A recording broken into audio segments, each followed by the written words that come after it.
Hey guys, this is Sarthak Chavli and I am a second year MBBS student at GMC Guntur. So in this video, as you can see, study less and score more in anatomy. Sounds sort of magic, right? But नहीं, actually नहीं है. Because मैंने खुद ने experience किया है. मैंने ये जो टेक्निक्स मैं आज बताने वाला हूँ वो एक्चुअली मैंने भी यूज़ किया है. एंड आई एम लाइक हो गया भाई, बहुत सही गया वो. ठीक है, तो इसलिए that is why I am making this video to help you guys. Okay,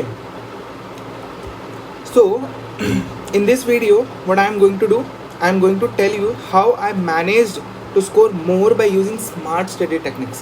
Okay, so this is the second video on series of making anatomy fun and score more. If you guys haven't watched the first video of this series, go and watch, then only you will come to know all about anatomy. So link of the first video is given in the description box. Go and check it once. Okay, if you haven't subscribed my channel, then obviously what are you waiting for? Go and smash that subscribe button and get benefits of that by getting notifications of my new videos on such tricks and hacks to study better. So let's get started. Okay, before that, let me tell you guys, I'm damn sure after watching this video your expressions are going to be like this. Whoa, finally we got to know something different and something new, okay, to deal with such a hard or like scary subject, anatomy, right? Okay. So first of all, let me tell you कौन से books use करने थे, कौन से use करने आपको. सबसे पहला, ओके, लोग इसको बाइबल मानते हैं आज की डेट में, बट सबसे पहला है BD चौरसिया. सबसे इम्पॉर्टेंट बुक, सबसे लाइक मोस्टली प्रिफर्ड जो बुक्स हैं उनमें से सबसे ऊपर आता है वो है BD Chaurasia, right? But personally speaking मुझे तो भाई ये विश्राम सिंह की बुक्स बहुत अच्छी लगी. एंड ये बुक्स एक्चुअली अच्छी इसलिए क्योंकि इसके लाइन डायग्राम्स बहुत अच्छे हैं. इसके डायग्राम्स ऐसे हैं कि आप एग्जाम में ड्रॉ कर सकते हैं and easy to score better. Okay, next आता है क्लिनिकल न्यूरो एनाटमी के लिए Vishram Singh. This book is must actually, क्योंकि क्लिनिकल न्यूरो एनाटमी के लिए you can not prefer BD Chaurasia का 4th वॉल्यूम. ठीक है, वो थोड़ा सा वास्ट है एंड काफ़ी स्कैटर्ड इन्फॉर्मेशन है, तो आपको मेनली यूज़ करना है विश्राम सिंह का. ठीक है, काफ़ी अच्छी बुक है, इनफैक्ट कवर ही काफ़ी मुझे अच्छी लगी है. ठीक है, एंड ओके भाई, ये बुक पर्सनली स्पीकिंग ये मेरे लिए बाइबल है, गॉड फादर है, कुरान है, सब कुछ है मेरे लिए, क्योंकि ये बुक के बिना एनाटमी इज़ समथिंग लाइक कुछ भी नहीं है अब तो. ओके, तो एनाटमी को अगर कोर कॉन्सेप्ट समझने हैं, एनाटमी का इन डेप्थ नॉलेज चाहिए, तो नेटर्स एनाटमी, नेटर्स एटलास होना बहुत ज़रूरी है. ओके, क्योंकि इसके diagrams, as I told you in my first video, कि इसके डायग्राम्स का क्या इंपॉर्टेंस है, right? Okay, one more book is there, Gray's anatomy. भाई नाम सुन के ही बहुत बड़ा बुक है, बहुत शानदार बुक है. I don't know why people like prefer this book, but personally मैं बोल रहा हूँ कि फर्स्ट ईयर में it is not required. By the way, why it is not required? क्योंकि इसमें ना डायग्राम्स ही लाइक ओके, लोग प्रेफर इसलिए करते हैं क्योंकि इसमें डायग्राम्स अच्छे हैं, इलस्ट्रेशंस अच्छे हैं, right? But can you imagine one thing, अगर आप ये पढ़ना स्टार्ट करते हो तो if you are able to, if any how you are able to complete this book, okay, within a span of 1 year, then okay, it's okay to go with this book. But actually problem ये है कि ये book आप complete मान लो कर भी लेते हो तो आप रिविज़न नहीं कर सकते हो, and everyone says revision is the key. ठीक है, तो again I am saying study less, score more. तो उसका मोटो ये है कि आपको स्मार्ट टेक्निक्स चाहिए rather than doing hard work. Just go for the smart work, तो आपको ईजिली मार्क्स मिलेंगे. सी एक्चुअली मैं इतना ऐसा इसलिए बोल रहा हूँ क्योंकि फर्स्ट ईयर में इतना एक्सपेक्टेड नहीं होता है इन डेप्थ नॉलेज लेना. सब पढ़ने की ज़रूरत नहीं है. एनाटमी में बहुत कुछ है, it's a vast, like syllabus is very vast. Okay, तो इतना इन डेप्थ पढ़ने की इनकी ज़रूरत नहीं होती. हमको बस वही पढ़ना है जो हमको फर्स्ट ईयर में काम आता है, और हमको वही पढ़ना है जो हमको आगे जाके सर्जरी सब्जेक्ट में काम आएगा, so that we can become a good surgeon, right? तो अच्छे सर्जन बनने के लिए एंड अच्छा स्कोर करने के लिए, not just in your first year, also in surgery subject, तो उसके लिए लाइक कितना होता है कि फर्स्ट ईयर में आपको कितना नॉलेज होना चाहिए वो मैं आज आपको बताना चाहूँगा, ठीक है।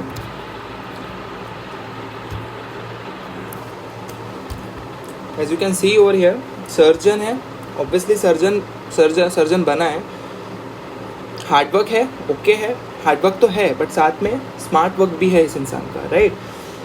And smart work is always like सबसे आगे होना चाहिए, right. So now coming to the point, how to write answers to score more. So let's get started. Suppose okay, I'm actually dividing this video like कोई organs में, muscles पे, nerves में, arteries पे, ऐसे करके मैंने divide किया है, ठीक है। Let's say आपको अगर क्वेश्चन आता है किसी भी ऑर्गन के ऊपर, SAQ या LAQ आता है, ऑर्गन जैसे ब्रेन हो गया, लंग्स हो गए, हार्ट हो गया, लिवर हो गया, स्टमक हो गया, पैनक्रियाज हो गया, स्मॉल इंटेस्टाइन हो गया, लार्ज इंटेस्टाइन हो गया, और कोई भी पेल्विक ऑर्गन्स हो जाते हैं, राइट।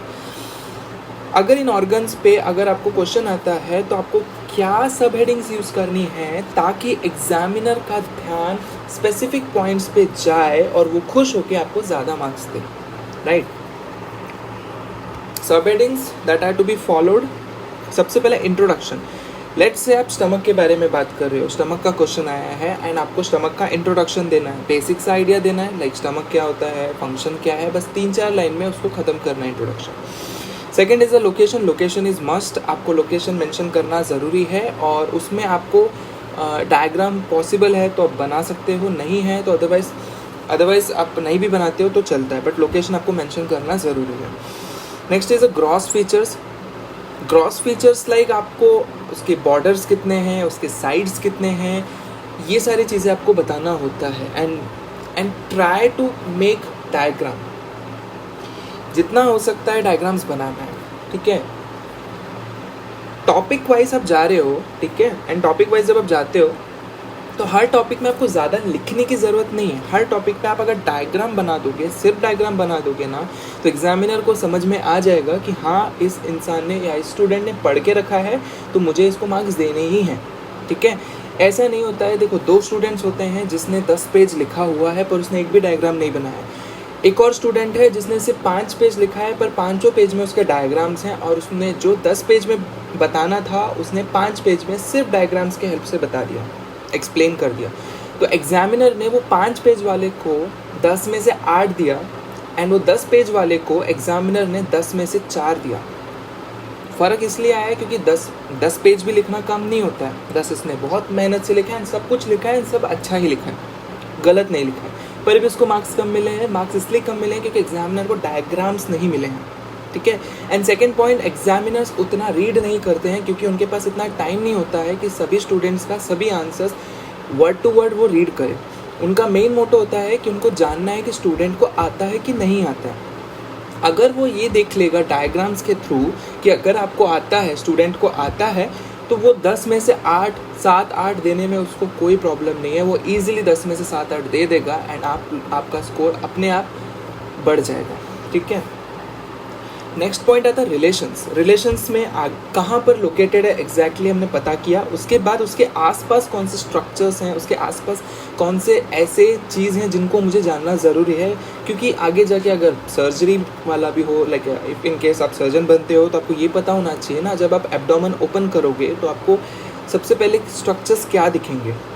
आपको अगर पैनक्रियाज का सर्जरी करना है तो आपको पता होना चाहिए कि पैनक्रियाज में आगे पीछे कौन से स्ट्रक्चर्स लोकेटेड हैं, सो दैट आप उनको सेपरेट कर सकते हो और आप स्पेसिफिकली आप पैनक्रियाज पे वर्क कर सकते हो। इसलिए रिलेशंस बहुत इंपॉर्टेंट है।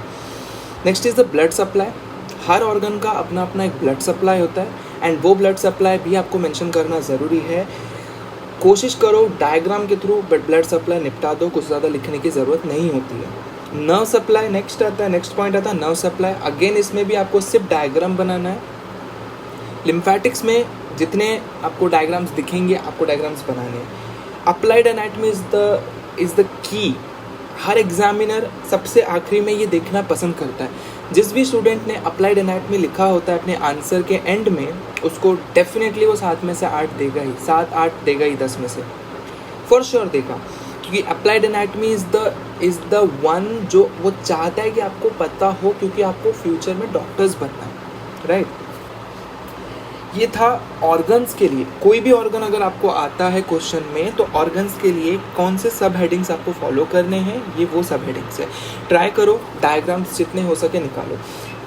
प्रीवियसली जितने बुक्स मैंने बताए हैं सारे बुक्स प्रेफर करो, थ्योरी के लिए नहीं, सिर्फ डायग्राम्स के लिए। जिस बुक से जो डायग्राम निकलता है, जिस सब हेडिंग के लिए जो डायग्राम सूट होता है, उसको निकालो, उसके नोट्स बनाओ, उसको एक तरफ रखो एंड उसको बार बार रिवाइज करो, राइट। लेट्स से आपको क्वेश्चन आता है आर्टरी पे लेट्स से आपको क्वेश्चन आता है आर्टरी पे, तो आपको क्या क्या लिखना है? सबसे पहले आपको लिखना है उसका इंट्रोडक्शन, लाइक वो कौन सी आर्टरी है, क्या क्या काम है उसका, वगैरह वगैरह। And origin and course. Origin and course मतलब स्टार्ट कहाँ से हुआ है वो आर्टरी। लेट्स से मैं बोलूँ, मैं एक्सिलरी आर्टरी बोल रहा हूँ, तो मैं बोलूँगा एक्सिलरी आर्टरी का ओरिजिन है सबक्लेवियन आर्टरी। सबक्लेवियन आर्टरी का ही कंटिन्यूएशन में एक्सिलरी आर्टरी आता है, ठीक है। कोर्स उसका बताना है कि through out its course, like वो सिंपल हमारा पूरा आर्म में प्रेजेंट है, राइट। ये एक्सिलरी आर्टरी आर्म की ये एक्सिला में प्रेजेंट है, राइट। तो एक्सिला में before forming the brachial artery वो कैसे जा रहा है, लाइक अगर उसके मीडियली कौन से स्ट्रक्चर्स लोकेटेड है, लैटरली कौन से स्ट्रक्चर्स लोकेटेड है, थ्रू आउट इट्स कोर्स वो कहाँ कहाँ उसके रिलेशंस हैं, वो मुझे देखना है, okay. And also branches, obviously artery है तो उसके ब्रांचेस चाहिए ही होते हैं, कौन सी ब्रांच कहाँ जा रही है वगैरह वगैरह, ठीक है। एंड लास्ट में अप्लाइड एनाटमी, अगेन यहाँ पर इंपॉर्टेंट है अप्लाइड एनाटमी का। लेट्स से अगर मैं ब्रैकियल आर्टरी की बात करता हूँ, तो ब्रैकियल आर्टरी का अप्लाइड होता है बीपी मेजरमेंट, ठीक है। तो ऐसे करके आपको अप्लाइड लिखना ज़रूरी है। एंड ट्राई करो सारे सब हेडिंग्स में एक डायग्राम ज़रूरी बना लो।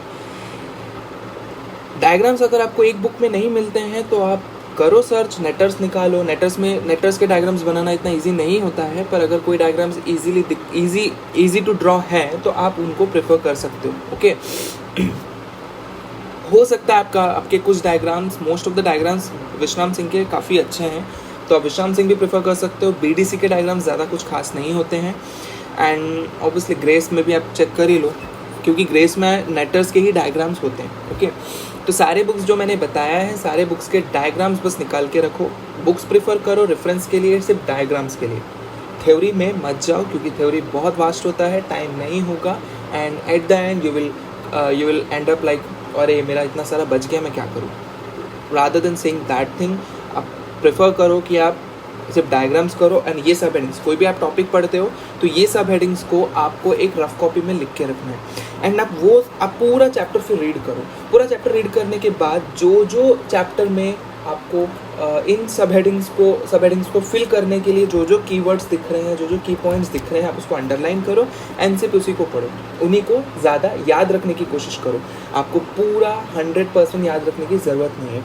हो सकता है 100% में से सिर्फ आपको काम की चीज़ 50% ही हो एंड 50% काम की ना हो, तो आप 100% रटने से अच्छा 50% रटो।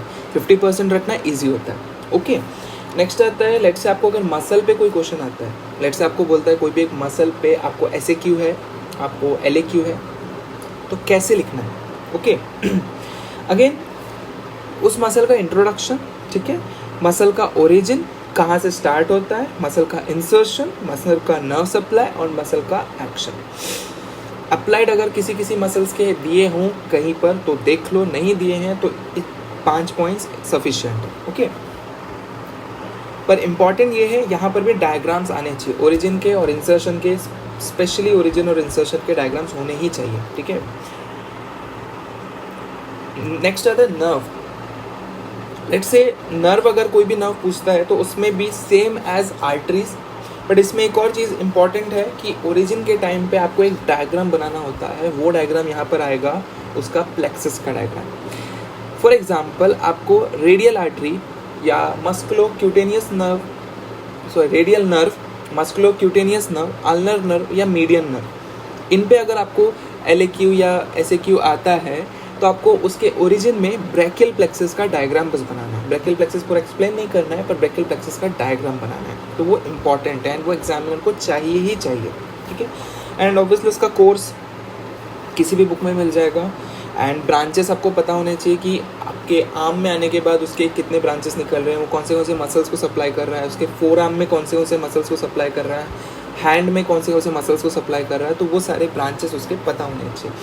लास्ट में अगेन अप्लाइड एनाटमी, हर एक टॉपिक के एंड में अप्लाइड एनाटमी अगर लिख दोगे तो इससे अच्छा इंप्रेशन पड़ ही नहीं सकता है एग्जामिनर का आपके ऊपर, ठीक है। जो भी मैंने पॉइंट सब हेडिंग्स बताया है, आप उस टॉपिक को पढ़ने के पहले सब हेडिंग्स को आप अपनी कॉपी में लिख लो, एंड वो सब हेडिंग्स को सेटिस्फाई करने वाले जितने भी पॉइंट्स आपको बुक में, टेक्स्ट में या बीडीसी में, विश्राम सिंह में आपको मिलेंगे, सिर्फ वही पॉइंट्स को आप याद रखने की कोशिश करो। जितना भी फालतू का है उसको आप भूल भी जाओगे चलेगा, क्योंकि एनाटमी में आपको सब कुछ याद नहीं रखना है, सिर्फ वही याद रखना है जो आपके अभी काम का है और जो आपको आगे जाके सर्जन बनाएगा, राइट। ओके, सो इतना ही है, ख़त्म करना है मुझे इस वीडियो को। So any other topic that you guys want me to make a video on that, you can tell me that in the comment section, or you can follow my Instagram page for more such amazing hacks. My Instagram account is sarthak_chavli. Smash that subscribe button, bell icon for more information, for more notifications, and also smash that like button. And video कैसा लगा comment section में share ज़रूर करना।